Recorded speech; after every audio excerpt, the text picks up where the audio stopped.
பகிர்ந்து கொள்ளக்கூடிய செய்தி டைம் எனக்கு கொஞ்சம் போயிடுச்சா, நான் அதை முடிச்சிடலான்னு நினைக்கிறேன் சீக்கிரத்தில்.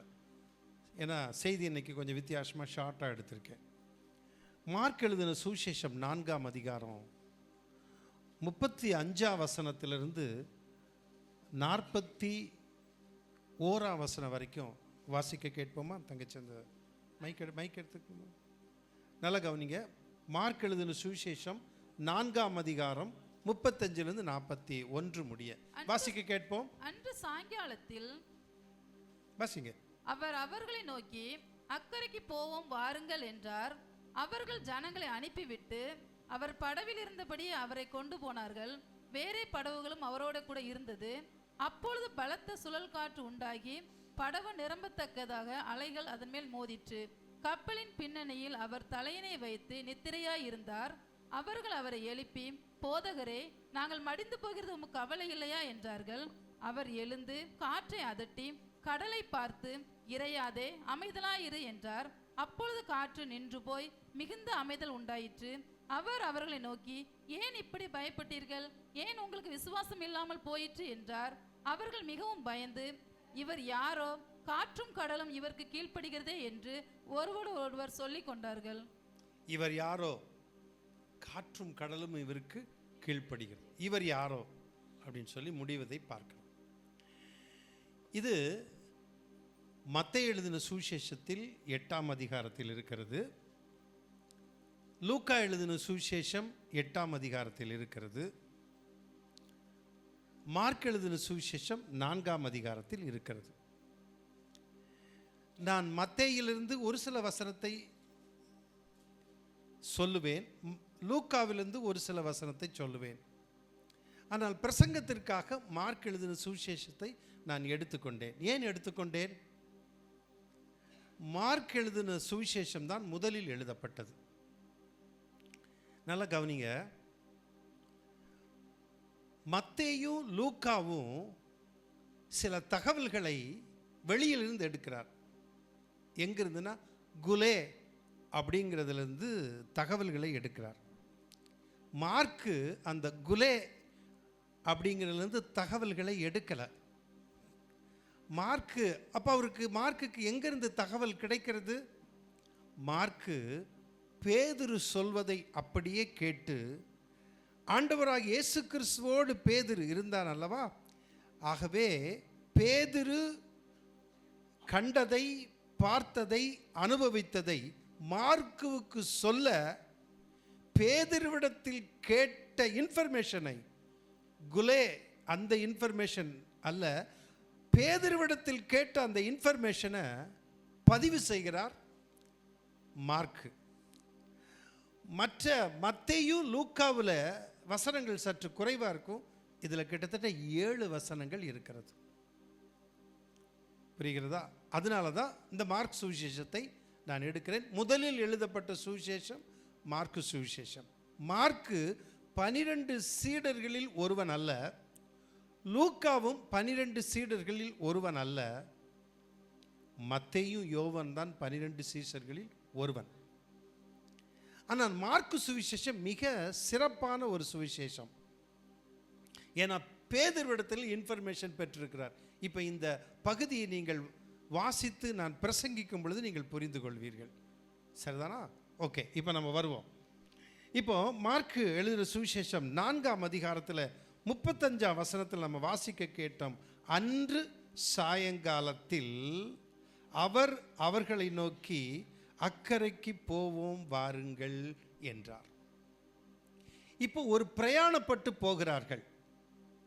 ஆண்டவராக இயேசு கிறிஸ்து சீஷர்களை நோக்கி சொல்லுகிறார், அக்கரைக்கு போவோம் வாருங்கள். எக்கரைக்கு என்று இங்கே எழுதவில்லை. இதை தேடி கண்டுபிடிக்கிறது ரொம்ப கஷ்டம். நீங்கள் இந்த கமெண்ட்ரி, பைபிள் டிக்ஷனரி, நிறைய புக்குகள், இன்ஃபர்மேஷன் உள்ள புக்கெல்லாம் நீங்கள் படிச்சிங்கன்னா நம்ம எதை தேடுறோமோ அது இருக்காது. நிறைய இடங்களில் பார்த்துருக்கீங்களா? கிடைக்கவே கிடைக்காது. நான் ரொம்ப நேரம் பார்த்து தான் அதுக்கு பிறகு 2 ஸ்டடி பைபிள், ஒன்று NIV ஸ்டடி பைபிள், ஒன்று ESV ஸ்டடி பைபிளில் பார்த்து தான் கொஞ்சம் இன்ஃபர்மேஷன் எடுத்தேன், மிக குறைவாக. சரி, இப்போ ஆண்டவர் சொல்லுகிறார், அக்கறைக்கு போவோம் வாருங்கள். பிரயாணத்தில் போவதற்கு நம்ம அழைக்கும் பொழுது ஒரு டூர் போகிறோன்னு வச்சுக்கோங்களேன், எப்படி இருக்கும்?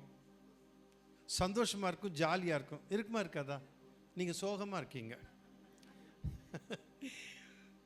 ஒரு டூர் போகலாம் அப்படின்னு, அது ஒரு வித்தியாசமான ஒரு இடத்துக்கு போகலாம் அப்படின்னா எவ்வளோ நல்லா இருக்கும்.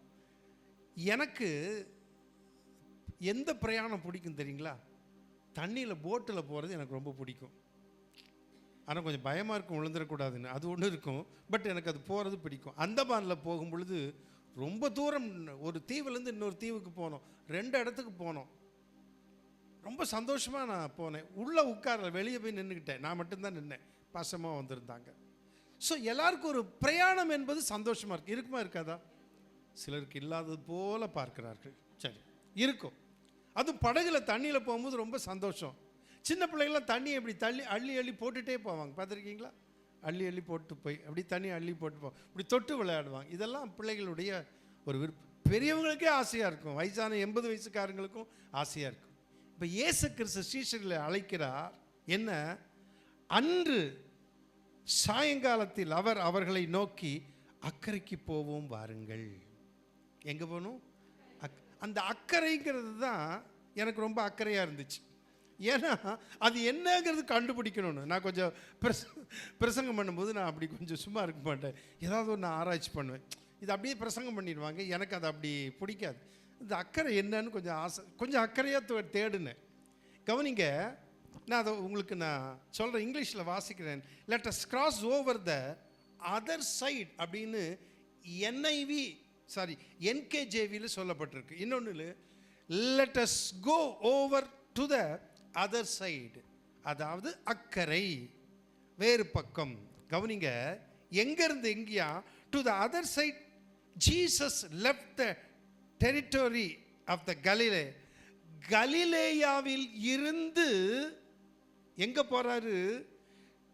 கதரேனருடைய நாட்டுக்கு போகிறார். கலிலேயாவில் இருந்து எந்த இடத்துக்கு போகிறாரு? கதரேனுடைய. மார்க் 5ஆம் அதிகாரம் 1ஆம் வசனத்தை வாசிங்க. பின்பு அவர்கள் கடலுடைய அக்கறையில் உள்ள, கவனிச்சிங்களா? இக்கரையில் இருந்து அக்கறைக்கு போகிறார்கள். அதான் ஆண்டவர் சொல்லுகிறார், சீஷர்களை கூப்பிடுகிறாரு. அன்று சாயங்காலத்திலே அவர் அவர்களை நோக்கி அக்கறைக்கு போவோம் வாருங்கள் என்றார். பிரயாணத்துக்கு கூப்பிடுறார். சீஷர்கள் ரொம்ப சந்தோஷப்பட்டிருப்பாங்கல்ல. ஆண்டவர் இயேசு கிறிஸ்து ஒருவேளை நம்மளை வந்து கூப்பிடுறாருன்னு வச்சுக்கோங்களேன், ஒரு பிரயாணப்பட்டு போகிறோம். நீங்கள் நம்ம அந்த காலத்தில் இருந்தால் எப்படி இருந்திருக்கும் இல்லை? ரொம்ப சந்தோஷமாக இருக்கும். சே, ஆண்டவர் கூட ட்ராவல் பண்ண போகிறோம். ஆண்டவர் கூட ட்ராவல் பண்ண என்ன, எந்த ஆபத்தும் வந்து அவர் பார்த்துக்குவார். எனக்கு ஒன்றும் பயமே இல்லை, கவலையே இல்லை. ஆண்டவர் கூட வர்றாருல்ல, ஆண்டவரே கூப்பிடுறாரு வாங்கன்னு. மத்தேயு எழுதின சுவிசேஷம் 8:23 இப்போ வாசி பாருங்க.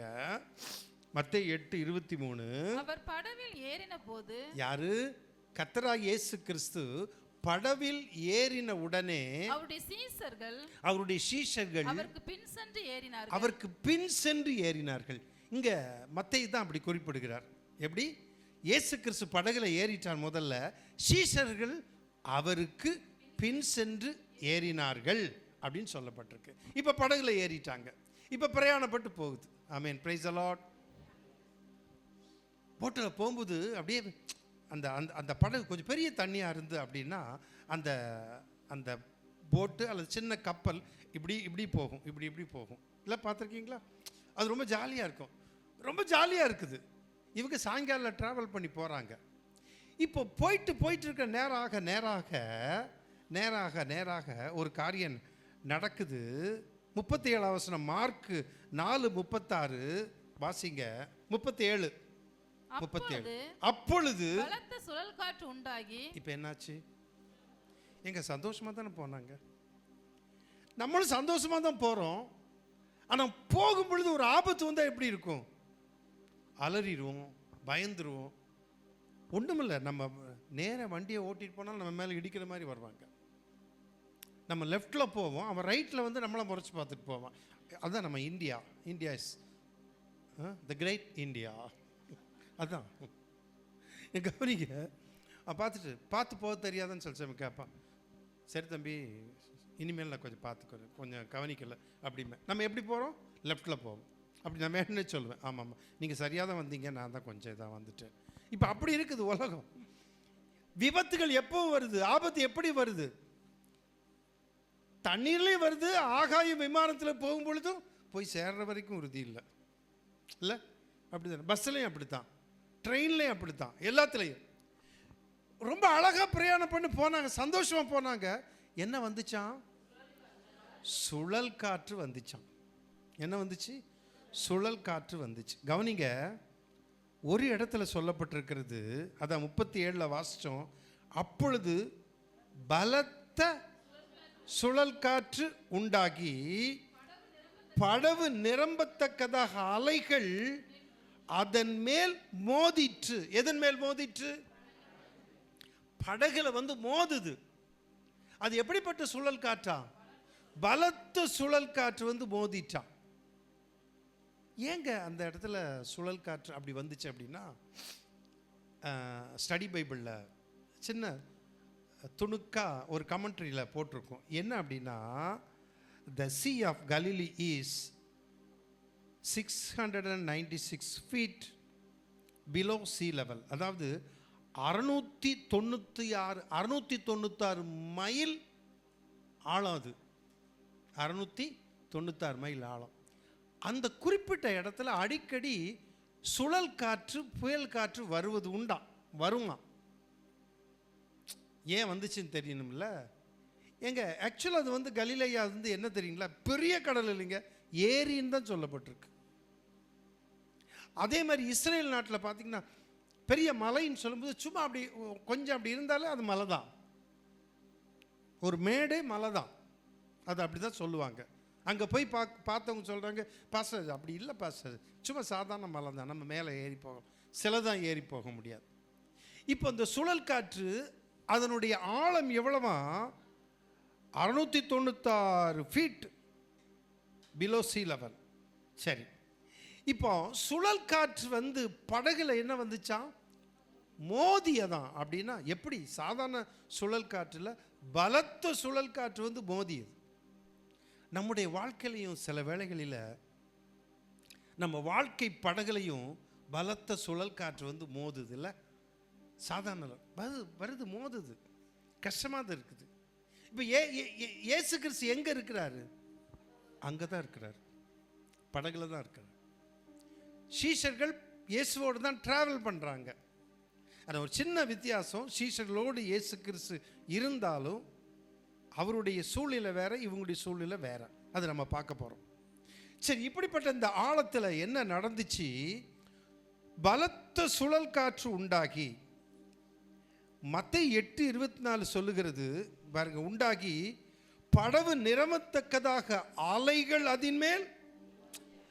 பலத்த காற்று, சுழல் காற்று அந்த அலைகள் அதின் மேல் மோதிற்று. வசனம் சொல்லுகிறது, அதின் மேல் மோதிற்று.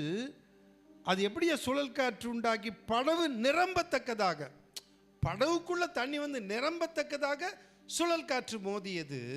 மத்தேயு 8:24. அப்பொழுது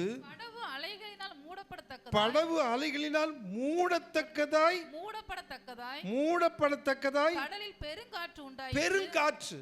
பெருங்காற்று, சுழல் காற்று கிட்டத்தட்ட ரெண்டும் ஒன்று தான். இங்க இவர் குறிப்பிடும்போது சொல்லுகிறாரு பெருங்காற்று அப்படின்னு மத்தேயு குறிப்பிடுகிறார். மார்க்கு குறிப்பிடும் பொழுது சொல்லுகிறாரு சுழல் காற்று அப்படின்னு குறிப்பிடுகிறார். சரி, எப்படியோ சுழல் காற்று, பெருங்காற்று, படகு மூடத்தக்கதாய் கடலில் பெருங்காற்று உண்டாயிற்று. லூக்கா சொல்றார் 23, லூக்கா 8ஆம் அதிகாரம் 23. லூக்கா சொல்றாரு, படகு ஓடுகையில் அவர் நித்திரையா இருந்தார். அப்பொழுது கடலில் சுழல் காற்று உண்டானதால் அவர்கள் மோசமடையத்தக்கதாய் படகு ஜலத்தினால் நிறைந்தது. இவர் என்ன சொல்றாரு? யாரு? லூக்கா என்ன சொல்றாரு? படகு தண்ணினால் என்ன ஆயிடுச்சு? சொல்லுங்க. நிரம்பிச்சு. கவனிங்க, அவர்கள் மோசமடையத்தக்கதாய் படகு ஜலத்தினால் நிறைந்தது. தண்ணி வந்துருச்சு. எப்படி? அவர்கள் மோசமடையத்தக்கதாய். இயேசு கிறிஸ்து என்ன செய்தாரா? நிம்மதியா தூங்கிட்டு இருக்கிறார். கவனிங்க, ஆண்டவர் தூங்குறதுலயே வித்தியாசத்தை காட்டுறாங்க இந்த 3 சுவிசேஷத்திலையும். ஏன் மார்க்கு சுவிசேஷத்தை எடுத்தேன் அதான் உங்களுக்கு சொல்றேன். என்ன மத்தேயு சொல்றாரு, இயேசு கிறிஸ்து நித்திரையா இருந்தார். லூக்கா சொல்றாரு, இயேசு கிறிஸ்து தூங்கினாரு, நித்திரையா இருந்தார். அதான். இப்ப படகு நிரம்பத்தக்கதான தண்ணி வந்துருச்சு. ஆண்டவர் எப்படி இருக்கிறாரு? நித்திரையா இருக்கிறார். ஏன் ஆண்டவர் தூங்கிட்டு இருந்தார்? இந்த மத்தையில இதே பகுதிக்கு முன்பகுதி பார்த்தீங்கன்னா, நரிகளுக்கு குழிகள் உண்டு, ஆகாயத்து பறவைகளுக்கு கூடுகள் உண்டு, மனுஷகுமாரனுக்கோ தலை சாய்க்க இடமில்லை என்று சொன்ன இயேசு கிறிஸ்து மனுஷகுமாரனுக்கு இப்போ தலை சாய்த்து இருக்கிறார் இல்லை? ஆமாம். மத்தையில பார்த்தீங்கன்னா அதுக்கு முன்பகுதியில் அந்த 8ஆம் அதிகாரத்தில் முன்னால் பார்த்தீங்கன்னா போட்டிருக்கோம். அப்படி அது 2 விதமான அர்த்தம் உண்டு. ஒன்று, தூங்கவே இல்லைன்னு இயேசு சொல்ல முடியாது, தூங்கினார். ஏன்? மார்க்கு இயேசு கிறிஸ்து தெய்வ மாம்சத்தில் வந்தாருங்கிறத டச் பண்றார். ரொம்ப அழகா அந்த இங்கிலீஷ் பைபிளில் கமெண்ட்ரியில் சொல்லியிருக்கு. மார்க்கு இயேசு கிறிஸ்து மாம்சத்தில் தெய்வம் மனிதனாய் வந்தாருங்கிறத டச் பண்றாரா மார்க்கு. இப்போ இவர் தூங்கிட்டு இருக்கிறாரு, அப்படிதான் எழுதியிருக்கு. படகு நிரம்பத்தக்கதாக, தண்ணீர் வந்து அமிழத்தக்கதாக, அப்படிப்பட்ட ஒரு மோசம் வந்தது அவர்களுக்கு. எப்படியா? அவர்களுக்கு மோசமடையத்தக்க வந்தது. சரி, இப்போ மார்க் 4:38 வாசிங்க. கப்பலின் பின்னணையத்தில் மார்க் இப்ப எழுதுறார். கவனிங்க, மார்க் என்ன சொல்றாரு? கப்பலின் பின்னணையத்தில் அவர் தலையணையை வைத்து நித்திரையா இருந்தார். போதும். மார்க் என்ன சொல்றாரு? தலையணை சொல்றார், சேர்த்து சொல்றார். ஆங்கிலத்தில் குஷன் போட்டிருக்கு. மத்தேயு தலையணைன்னு சொல்லல.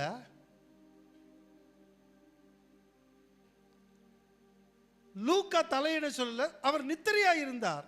பாத்தீங்களா? அந்த ஒரு பகுதியை எடுத்து டெக்ஸ்டுவல் செர்மனை பார்க்கும் பொழுது, அதைத்தான் நான் டீச் பண்ணுவேன் பாஸ்டர்களுக்கும் போதகர்களுக்கும் சொல்லி கொடுக்குற கடமை நான் சொல்லுவேன். எல்லாருக்கும், சின்னவங்களா இருக்கட்டும் பெரியவங்களா இருக்கட்டும், தெரிஞ்சுக்கணும், புரிந்து கொள்ளணும். அப்போ வித்தியாசம் தெரியுது பார்த்தீங்களா? சாதாரணமாக படுத்து தூங்குறதா தான் போட்டிருக்கு. ஆனால் மார்க் இதை மென்ஷன் பண்ணுறார். என்ன சொல்கிறாரு? அவர் கப்பலின் பின்னணையத்தில் தலையணையை வைத்து நித்திரையாய் இருந்தார். தலையணையை வைத்து. மற்ற 2 சுவிசேஷம் மத்தேயும் சொல்லலை, லூக்காவும் சொல்லலை. ஏன் இவர் சொல்கிறார் அப்படின்னா, இவர் இந்த இன்ஃபர்மேஷனை யார்கிட்ட இருந்து எடுத்தார்? பேதுருவிடத்திலிருந்து. புரியுதா உங்களுக்கு?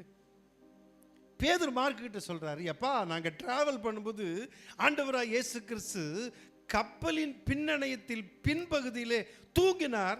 எப்படி தூங்கினார் தெரியுமா? தலையணை வச்சு தூங்கினார். லூக்காக்கு அது தெரியாது, மத்தேயுக்கு தெரியாது. அவர்கள் 2 பேரும் எங்கிருந்து இன்ஃபர்மேஷன் எடுக்கிறாங்க? குலே அப்படிங்கிறதுலேருந்து இன்ஃபர்மேஷன் எடுக்கிறாங்க. பட் மார்க்கு எங்கே இருந்து இன்ஃபர்மேஷன் எடுக்கலை. டைரக்டாக யார்கிட்ட கேட்டு அறிஞ்சிருக்கிறார்? பேதுருட்டேருந்து கேட்டு அறிந்து கொண்டு எழுதுகிறார். அது ஒரு விசேஷம். அப்போ இவர் மார்க்கு மட்டும்தான் இயேசு தலையணை வைத்து தூங்கினார் என்று குறிப்பிடுகிறார். காரணம், மார்க்குவுக்கு பேதுரு சொல்லி இருக்கிறார். இயேசு தூங்கினதற்கு காரணம் என்ன தெரியுமா? அவருக்கு பயம் இல்லை. அவருக்கு பயம் இல்லை. நிம்மதியா தூக்கல. களைப்பு, ஒரு பக்கம் களைப்பு தான். எங்க ஒரு சுழல் காற்று வருது, ஆண்டவருக்கு தெரியாதா? நிம்மதியா தூங்கிட்டு இருக்காரு.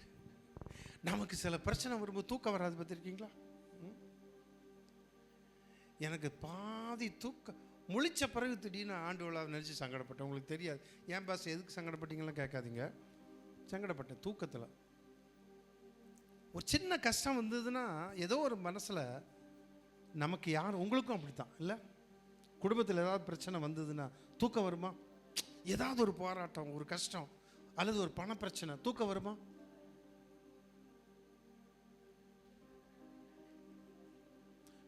மற்றவங்களையும் தூங்க விட மாட்டேன்ல. எனக்கு அப்படிதான் பழக்கம். திடீர்னு இது தூங்கினாலும் கொஞ்சம் தூங்க விடுறீங்களான்னு பாஸ்டம்மா சொல்லுவாங்க. எனக்கு தூக்கம் வரல. கவனிங்க, நம்முடைய வாழ்க்கையில் கலக்கம், போராட்டம், வேதனை, பலவீனம், வியாதி வரும்பொழுது தூங்க முடியாது. ஏதோ ஒரு குடும்பத்தில் ஒரு சூழ்நிலை இருக்கும் பொழுது தூக்கம் வராது. இயேசு கிறிஸ்து நிம்மதியா அயர்ந்து தூங்கினாராம். வேற ஒரு தமிழ் மொழிபெயர்ப்பு சொல்லுது, நல்ல தூக்கம். எப்படி தூங்கினார்? அயர்ந்து. எதை வச்சு தூங்கினாரு? மார்க் மட்டும்தான் குறிப்பிடுகிறார். தலையணை வச்சு தூங்கினாராம். காரணம் பயம் இல்லை. சரி, மார்க் 4:39 நில்லுங்க. இல்லை அந்த 38 வாசிங்களா? கப்பலின் பின்னணியத்தில் அவர் தலையணை வைத்து நித்திரையாய் இருந்தார். அவர்கள் அவரை எழுப்பி, இவங்க ஓடுறாங்க.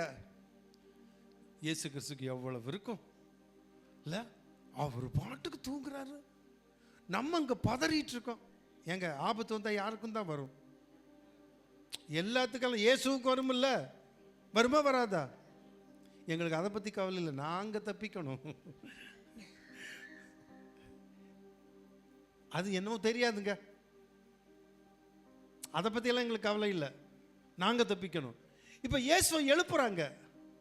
இயேசுவை வாசிங்க தங்கச்சி. அவர்கள் அவரை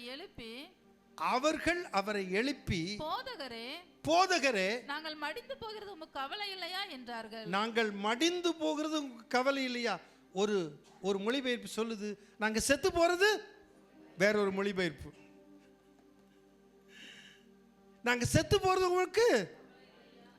ஆண்டவர் கோபத்தில் தானே சொல்லியிருப்பாங்க. நீங்க சொல்லுங்க, நீ கொஞ்சம் யோசிச்சு பாருங்க. இயேசுநாதர்கிட்டயே கோபப்பட்டார்கள் சீஷர்கள். ஐயா, நாங்கள் பாஸ்டர்கிட்ட கோபப்படக்கூடாது. படுங்க, உங்களை வேண்டான்னு சொல்லலை, நல்லா கோபப்படுங்க. வேண்டான்னு சொல்லலையே, நியாயமாக கோபப்படுறது தப்பு இல்லை. இவங்க கோபப்பட்டது நியாயமா இல்லையா? எங்க மெசேஜ் கேட்குறீங்களா என்ன? சீஷர்கள் கோபப்பட்டது நியாயம் இல்லையா? நியாயம்தான். சரியா? ஏன் நாங்கள் செத்து போகிறோம், மடிந்து போகிறோம், உமக்கு கவலை இல்லையா? ஏதாவது ஒரு கஷ்டம் வரும் பொழுது, ஏன் பாஸ்டர் நீங்கள் அக்கறை இல்லையா பாஸ்டர்? எங்களுக்கு உடம்பு சரியில்லாம வீட்டுக்கு வந்தீங்களா பாஸ்டர்? உடம்பு சரியில்லாம நீங்க வீட்டுக்கு வந்தீங்களா? எனக்கு தெரியவே தெரியாது.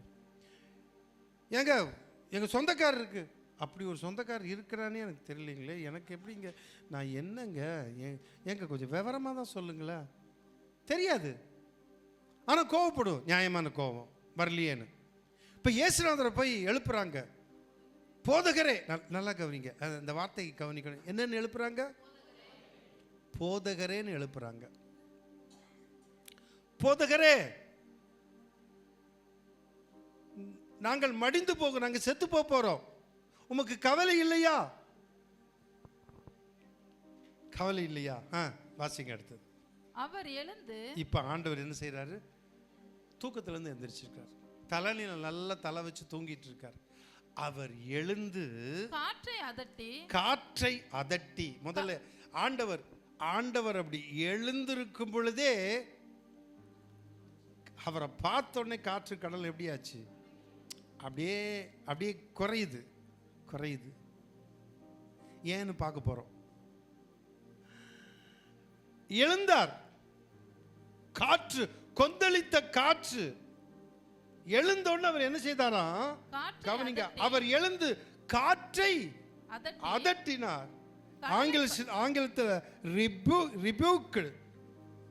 rebuked the wind, REBUKED, rebuked. அவர் என்ன செய்தாரு? காற்றை அதட்டினார். காற்றை அதட்டின உடனே அடுத்தது கடலை பார்த்து இறையாதே அமைதலாய் இரு என்றார். அமைதலாய் இரு என்றார். காற்றை என்ன செய்தாராம்? அதட்டினார். நல்லா கவனிங்க, ஒரு அதட்டு தான். ஆண்டவருடைய அந்த அதட்டுல அப்படி கடலே அதிர்ந்துருச்சு. ஒரே ஒரு அதட்டு. காற்றை பார்த்து அதட்டினார், கடலை பார்த்து இறையாதே அப்படின்னா சத்தம் போடாம இருக்கணும். தெரியுதா? இந்த நாகர்கோவில்காரங்க என்ன பண்ணுவாங்க, நான் நல்லா பார்த்துருக்கேன், குழந்தைகளை குறும்பன் சத்தம் போடக்கூடாது அப்படின்னு சொல்லி நம்ம சொல்லுவோம். சத்தம் போடக்கூடாது, அவங்க மூச்சு காட்டக்கூடாது. மூச்சு அப்படின்னா மூச்சு விடுற சத்தம் கேட்கக்கூடாது. மூச்சு காட்டாமல் மூளையில் இரு, மூச்சு காட்டாத. மூச்சு அவன் காட்டல, மூச்சு போயிருங்க. ஆனால் மூச்சு காட்டாத, மூச்சு காட்டாத, சத்தமே இருக்கக்கூடாது அப்படின்னு மிரட்டுவாங்க.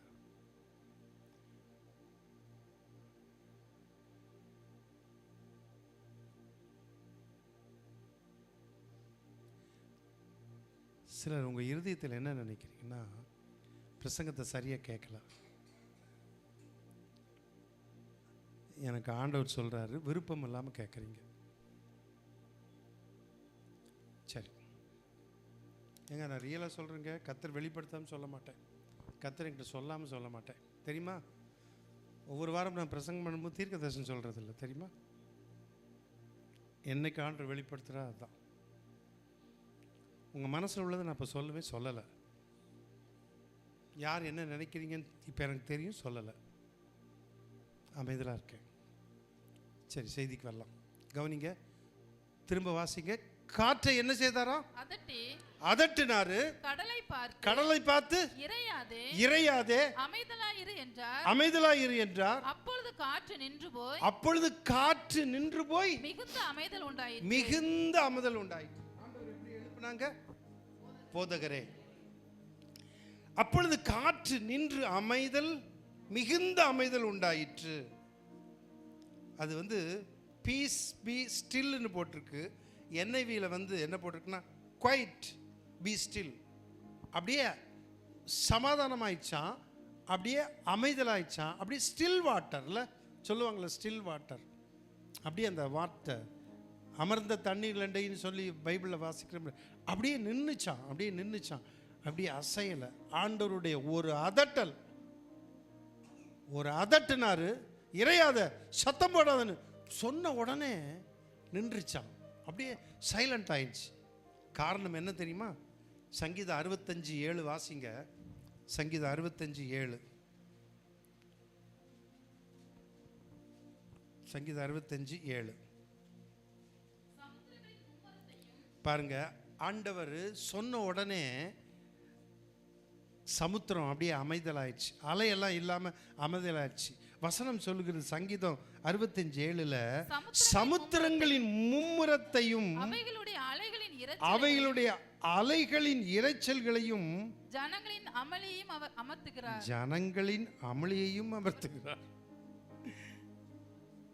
அப்படியே அமர்த்துறாராம். வசனம் சொல்லுகிறது சமுத்திரங்களின் மும்முரத்தையும் அவைகளுடைய அலைகளின் இரைச்சலையும் ஜனங்களின் அமளியையும் அமர்த்துகிறீர் அப்படின்னு சொல்றார். அப்படியே அமர்த்துகிறார். சங்கீதம் 33:9 சொல்லுகிறது, அவர் சொல்ல ஆகும், அவர் கட்டளையிட நிற்கும். அவர் சொல்ல ஆகும், அவர் கட்டளையிட நிற்கும்.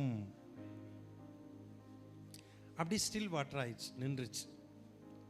இப்பதான் சீஷர்கள் சொல்றாங்க 40 வசனம், அவர் அவர்களை நோக்கி ஏன் பயப்பட்டீர்கள்? இப்ப இயேசு கேட்கிறாரு, ஏன் பயப்பட்டீர்கள்? ஏன் இப்படி பயப்பட்டீர்கள்? ஏன் உங்களுக்கு விசுவாசம் இல்லாமல் போயிற்று? இப்ப ஆண்டவர் கேட்கிறாரு அவர்களை நோக்கி, ஏன் இப்படி பயப்பட்டீர்கள்? 2 காரணத்தை ஆண்டவர் சொல்றார். 2 கேள்வி கேட்கிறார். ஏன் இப்படி பயப்பட்டீர்கள்? ஏன் உங்களுக்கு விசுவாசம் இல்லாமல் போயிற்று என்றார். 2 காரியம். ஏன் இப்படி பயப்பட்டீர்கள்? இல்ல நம்ம குழந்தைகள் ஏதாவது பயந்து ஓடி, ஏன்டா இப்படி பயப்படுற, ஏன் பயப்படுற?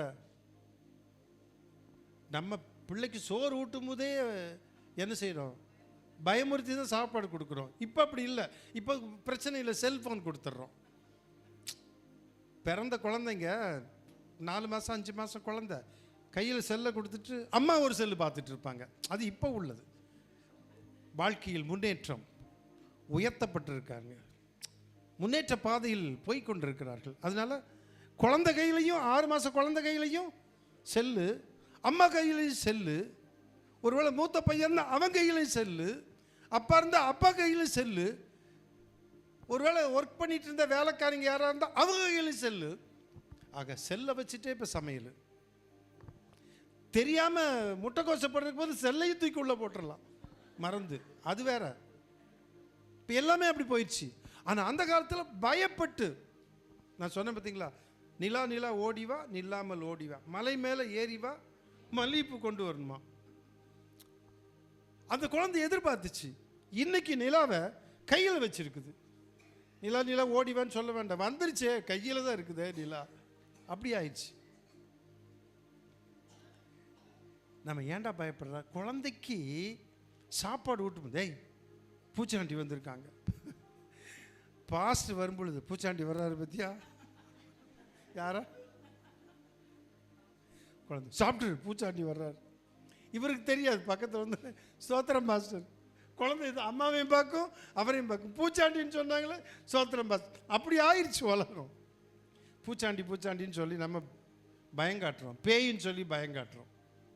இப்போ ஆண்டவர் கேட்குறார் சீசல் இடத்துல, அவர் அவர்களை நோக்கி, ஏன் ஏன் இப்படி பயப்பட்டீர்கள், ஏன் உங்களுக்கு விசுவாசம் இல்லாமல் போயிற்று. நல்லா கவனிங்க, ஏன் உங்களுக்கு விசுவாசம் இல்லாமற் போயிற்று.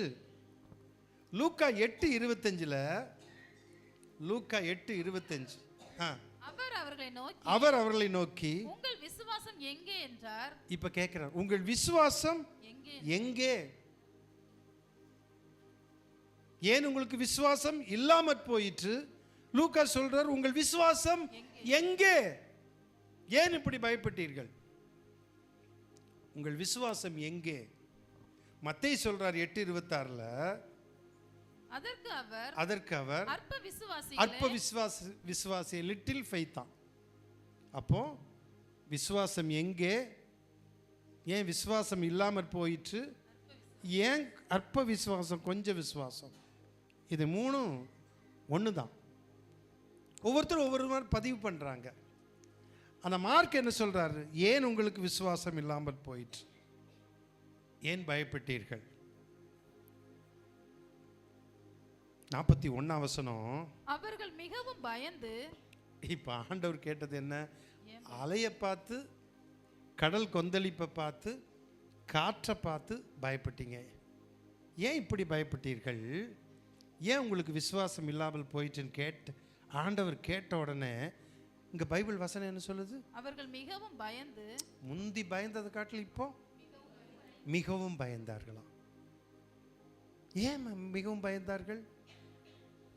வாசிங்க. இவர் யாரோ, இவர் யாரோ. ஏன் பயந்தாங்க? இவர் யாரோ. கவனிச்சிங்களா? இயேசுவை எப்படி பார்த்திருந்தாங்க அவங்க? போதகரே, போதகரே நாங்கள் மடிந்து போகிறோம், உமக்கு கவலை இல்லையா? போதகரேன்னு எழுப்பினவங்க இப்ப சொல்றாரு இவர் யாரோ தெரியல. ஏன்? ஒரு அற்புதத்தை பார்த்ததினால். ஆண்டவர் தூங்கிக் கொண்டிருந்த இயேசு கிறிஸ்துவை எழுப்பி, நாங்கள் மடிந்து போகிறோம், நாங்கள் சாக போகிறோம், உமக்கு கவலை இல்லையா என்று கேட்டார்கள். இயேசு எழுந்து அந்த காற்றையும் அந்த கடலையும் அதட்டினார். இறையாதே என்று சொன்னார். காற்றை அதட்டினார், அமைதல் உண்டாயிற்று. இந்த அற்புதத்தை பார்த்த உடனே சீஷர்களுக்கு என்ன ஆயிடுச்சு? இல்ல, மிகவும் பயந்தார்கள். மிகவும் பயந்து, இவர் யாரோ, இவர் யார், இவர் யாரோ, இவர் யாரோ, காற்றும் கடலும் இவருக்கு கீழ்ப்படுகிறதே. எப்படி ஒரு போதகருக்கு கீழ்ப்படியுமா சொல்லுங்க? நான் போய் கடலில் ஓரத்தில் நிற்கிறேன். நம்ம எல்லாம் போகிறோன்னு வச்சுக்கோங்க ஒரு பேச்சுக்கு. நான் ஓரத்தில், நான் முன்னால் போய் ரொம்ப அலை வருது பாஸ்டர், நான் நிறுத்துறேன்னு போனால் நீங்களாம் கரையில் இருப்பீங்க, நான் அங்கேருந்து என்னை காப்பாற்றுங்க. புரியுதா தம்பி? எனக்கு அரைகுறை நீச்சல், எனக்கு பயமாக இருக்குது, உள்ளே போயிட்டு காப்பாற்றுங்க, களத்துக்கு பக்கம் போயிடுச்சு. சொல்லுவேன்னா சொல்ல மாட்டேனா? சொல்லுங்க பார்ப்போம். ஏன்? நான் ஒரு போதகர் தான். பட் இயேசு கிறிஸ்து ஒரு போதகர் அல்ல. இவர் யாரோ? காற்றும் கடலும் இவருக்கு கீழ்ப்படுகிறது என்று ஒருவரோடு ஒரு சொல்லிக் கொண்டார்கள். இவர் யாரோ? பாருங்க, ஆண்டவர் இந்த இடத்துல தம்முடைய வல்லமையை, நல்லா கவனிங்க, தம்முடைய வல்லமையை அவர்களுக்கு முன்பாக டெமான்ஸ்ட்ரேட் பண்ணி காட்டியிருக்கார். நான் புரியுதா? என்ன செஞ்சிருக்கிறாரு? இவர் தமது வல்லமையை செயல்படுத்தி காட்டுகிறார். அவங்களுக்கு முன்பாக செயல்படுத்தி காட்டுகிறார். கர்த்தருடைய பிரசன்னம் அங்கே வந்துருச்சு. கர்த்தர் தம்முடைய வல்லமையை செயல்படுத்தி காட்டுகிறார், டெமான்ஸ்ட்ரேட் பண்ணி காட்டுறார். எப்படி காற்று அதட்டுனே நின்று போச்சு, எப்படி இறையாதுன்னு சொன்ன கடல் அப்படி அமைதியாயிற்று. தம்முடைய வல்லமையை செயல்படுத்தி காட்டுகிறார். தான் யார் என்பதை காட்டுகிறார். ஆனால் இவர்களுக்கு தெரியாமல் இவர்கள் சொல்லுகிறார், இவர் யாரோ தெரியல. இப்ப நீங்க தான் பதில் சொல்லணும். இவர் யாருங்கிறதுக்கு, இவர் யாரோ, இவர் யார் என்பதுக்கு பதில் என்ன? 41 வசனம் வாசிட்டீங்கல்ல. இவர் யாரோ என்ன சொல்றாங்க? காற்றும் கடலும் இவருக்கு கீழ்ப்படுகிறது. ஏங்க, நீங்க தானங்க போதகரேன்னு சொன்னீங்க. சீசர்கள் தானே போதகரே. அது இந்த இடத்துல ஆண்டவர் போதகரேன்னு கூப்பிட்டாரு. லூக்காவில் பார்த்தீங்கன்னா ஒரு 2 தடவை சொல்ல, அது வாசிங்க தங்கச்சது. அவர்கள் அவரிடத்தில் வந்து, ஐயரே ஐயரே ஐயரே ஐயரே மடிந்து போகிறோம் என்று. மடிந்து போய் என்ன? ஐயரே.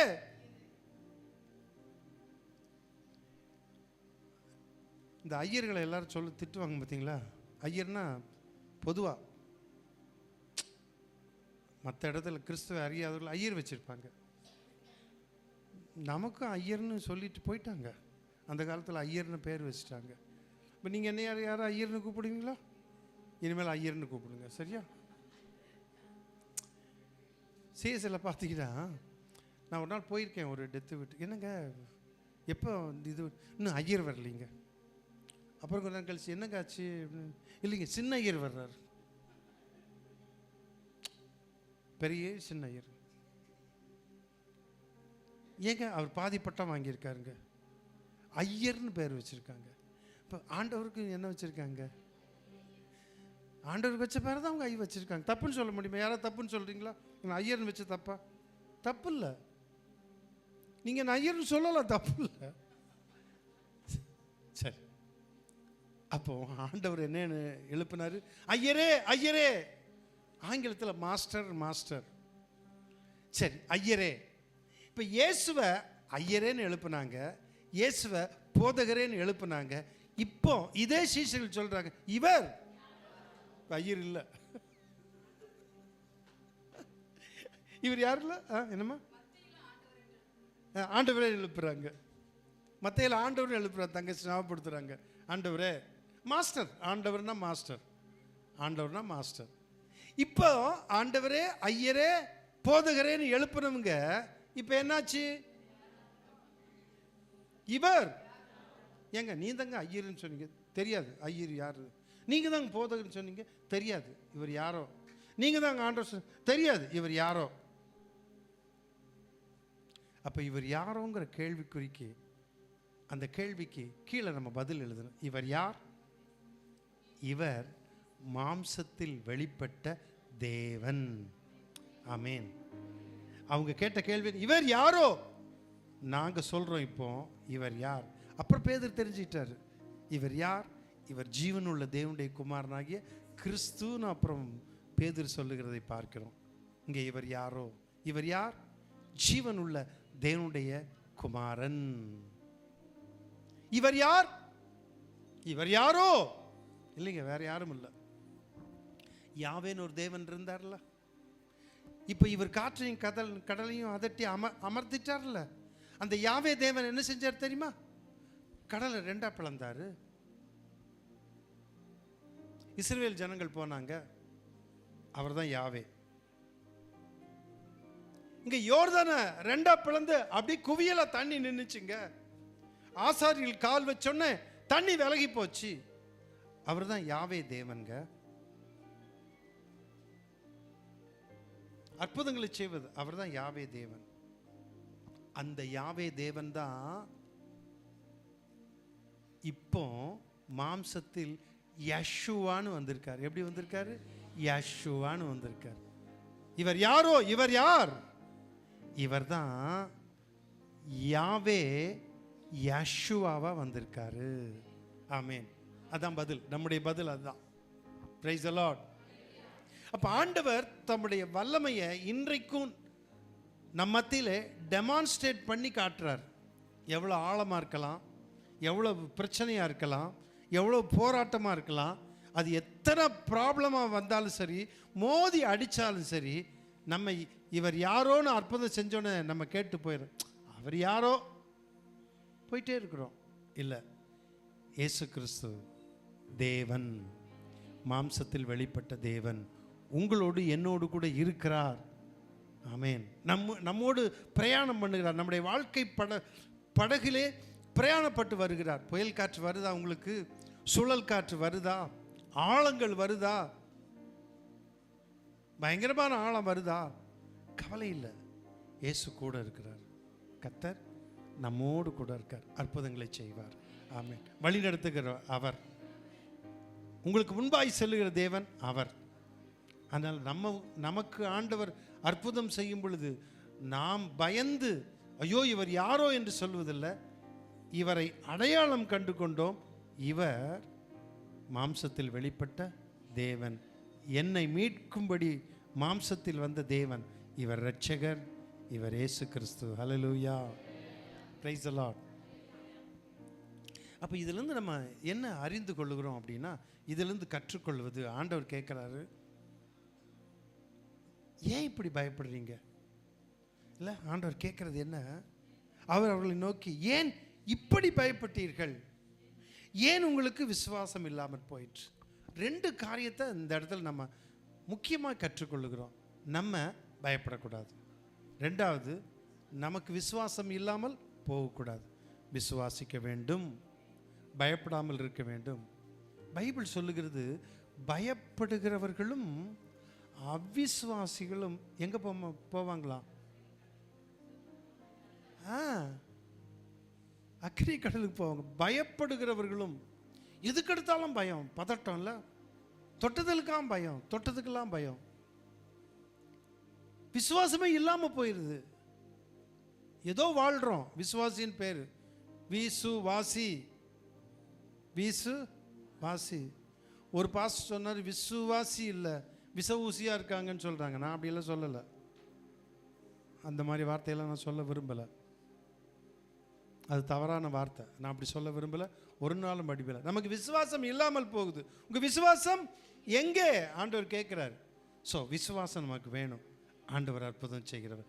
என்னோடு இயேசு கிறிஸ்து இருக்கிறார், என் படகில் இயேசு கிறிஸ்து இருக்கிறார், என் வாழ்க்கை படகில் இயேசு கிறிஸ்து இருக்கிறார், என் இருதய படையில் இயேசு கிறிஸ்து இருக்கிறார். அவர் இருக்கும் பொழுது எது எனக்கு விரோதமாய் வந்தாலும் அதை அதட்டுவார், அதை அமைதல் படுத்துவார், அதை அதட்டுவார், அதை அமைதல் படுத்துவார். ஆமென், ஹல்லேலூயா. ஆண்டவர் சொல்கிறாராம், அந்த அலைகள் வருது, இம்மட்டு வராதே, மிஞ்சு வராதேங்கிறார், கட்டளை கொடுக்கிறார். அப்படி திரும்பி போகுதான் பைபிள் வசனம். அப்போ ஆண்டவர் உங்களுடைய வாழ்க்கையில் வந்தது வரதான் செய்யும், ஆனால் உங்களை இழுத்துட்டு போகாது.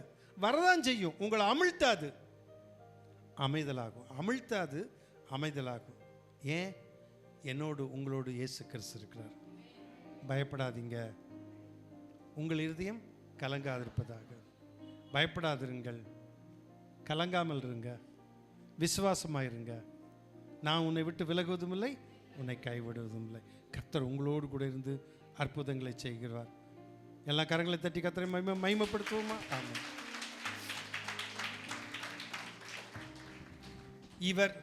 இவர் யாரோ நம்ம பதில் சொல்றோம். இவர் யாரோவா கேட்குறீங்களா?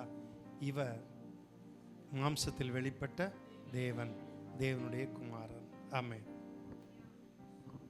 நம்ம எழுந்து ஒரு பாடலை பாடும்பொழுது கர்த்தருக்கென்று காணிக்கை.